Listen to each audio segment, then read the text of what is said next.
A doença também é caracterizada como um Ajogun? Sim, sim. Esse Ajogun se chama Aisan. Aisan, e é a própria manifestação da doença. Então, a gente vai observar que esses Ajogun e essas forças negativas são forças opositoras às forças construtivas da vida. Então, enquanto nós temos Irumolês, seres espirituais intermediários entre Deus e os homens, orixás que trazem aspectos positivos, construtivos a favor da vida, nós vamos ter os Ajoguns que, digamos assim, atuam contra.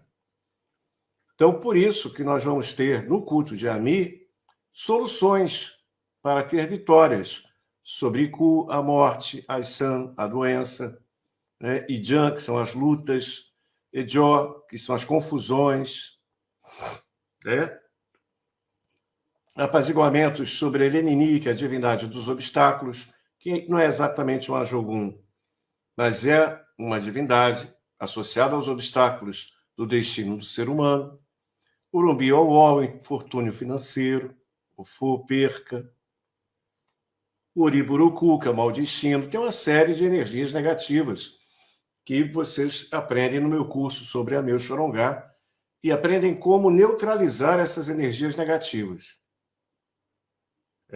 Então, são informações importantes, pouco usuais, que só o culto de Ameu Xorongá traz. Então, só aprendendo no curso de Ameu Xorongá, Fundamentos e Magias, para saber lidar com isso.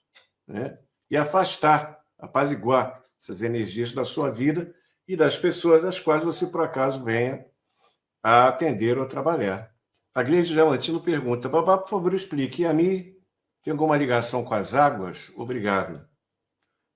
Olha, toda divindade, todo orixá, toda divindade, ela vai ter uma relação sempre com o céu, com a água e com a terra.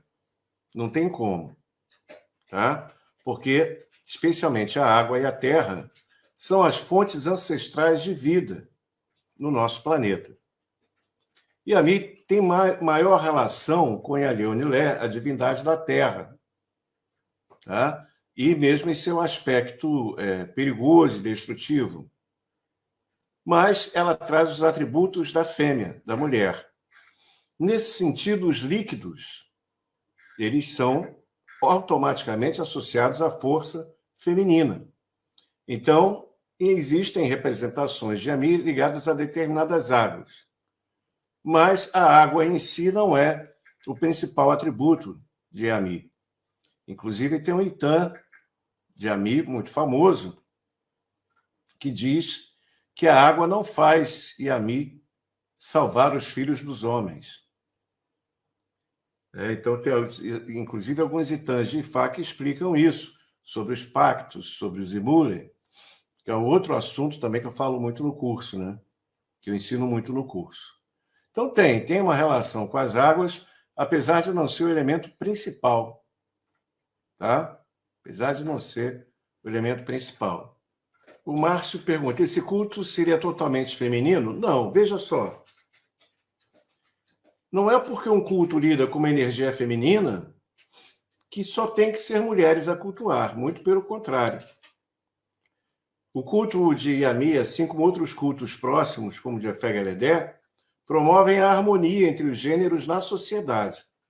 É um culto associado à fertilidade do feminino, a trazer a vida, a fertilidade, e o poder máximo da fertilidade é da mulher.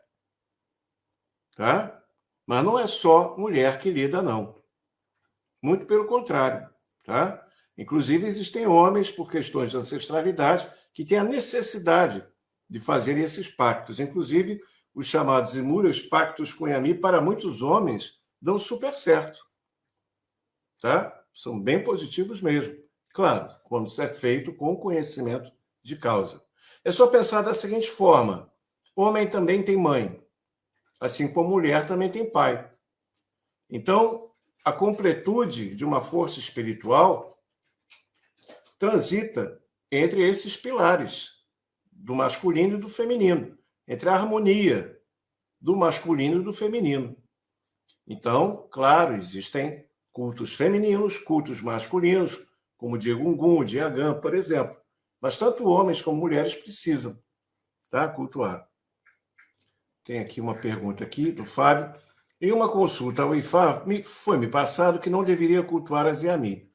Será que teve alguma relação ao Odu meu? Então, Fábio, a gente precisa lembrar que existem vários IFAs, né? Especialmente o IFA afro-cubano, ele não lida com a parte de Yami, ou lida muito pouco, tá? Não é uma área de aprofundamento dentro dessa tradição. Então, especialmente, é muito comum a gente ver esse tipo de recomendação nessa corrente de Ifá. Já o Ifá nigeriano, ele já tem uma maior proximidade, mas isso também vai depender muito do conhecimento do Babalaô. Agora, você me pergunta, existe algum Odu que diga que uma pessoa não deve cultuar Yami? Veja bem, não tem como. Por quê? Yami, como eu disse, é uma força que traz aspectos da cura. E muitas vezes é só essa magia que vai resolver determinado problema. Tá? Agora, devemos lembrar em consideração também que uma coisa é a pessoa ter um problema, utilizar do axé de Yami, por exemplo, para resolver esse problema. Outra coisa é a pessoa cultuar, se iniciar, fazer o pacto, né? Então, isso vai ter uma relação direta com a necessidade da força espiritual e do destino dessa pessoa. Agora, o apaziguamento de Ajogum que Yami faz é bom e importante para todo mundo. Tá? É um conhecimento fundamental. Então, não é necessariamente porque você aprende isso, tem esse conhecimento, e com esse conhecimento você sabe apaziguar as negatividades da sua vida e da vida de outras pessoas, que você precisa vir a fazer algum pacto ou a iniciar. São coisas diferentes, tá? Certo? Então, mais uma vez, eu faço uma comparação com a ideia da medicina. Você pode ter um conhecimento de uma alimentação, de um chá, de um remédio para uma determinada doença, né? Que é esse conhecimento ancestral da vovó, por exemplo. Outra coisa é você se formar como médico e ser um especialista naquela doença, né? São coisas diferentes, profundidades de práticas espirituais diferentes. Agora, de um jeito ou de outro, é bom que você saiba como se curar, né? É essa a ideia. Agnes Babá, não sei se o senhor vai poder responder essa pergunta. Existe algum banho de folha no culto de Yami para uma pessoa que vive doente com dores crônicas? Obrigado. Olha, o Gleides, existem vários rituais para a saúde dentro do culto de Yami. Mas, como eu disse, é necessário um conhecimento profundo, técnico, que eu ensino no curso, para lidar com esse Ajogum, Aishan, da doença. Tá? Então, simplesmente eu te passar uma folha, dentro do contexto de Yami, é uma informação que vai ficar incompleta.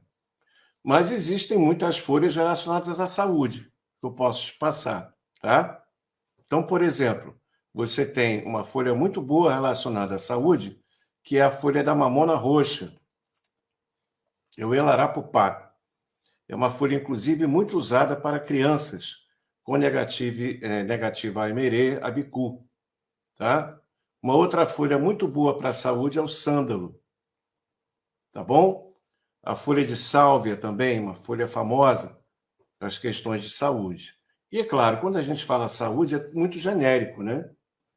Mas tem aí 3 folhas que são bem interessantes para essas questões. Falta de vitalidade, por exemplo, nós temos o eucalipto, né? Então, por exemplo, essa combinação dessas 4 folhas é uma boa combinação para as áreas da saúde.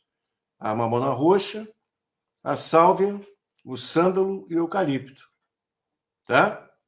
Tem, inclusive, aspectos ritualísticos e fitoterápicos. também conhecimento fitoterápico com essas folhas muito boas, né? É interessante ao preparar o banho, você deixar num balde com uma pedra dentro, tá? Existem alguns cristais também que a gente pode utilizar, mas aí vai ficando mais complexo o negócio, tá bom?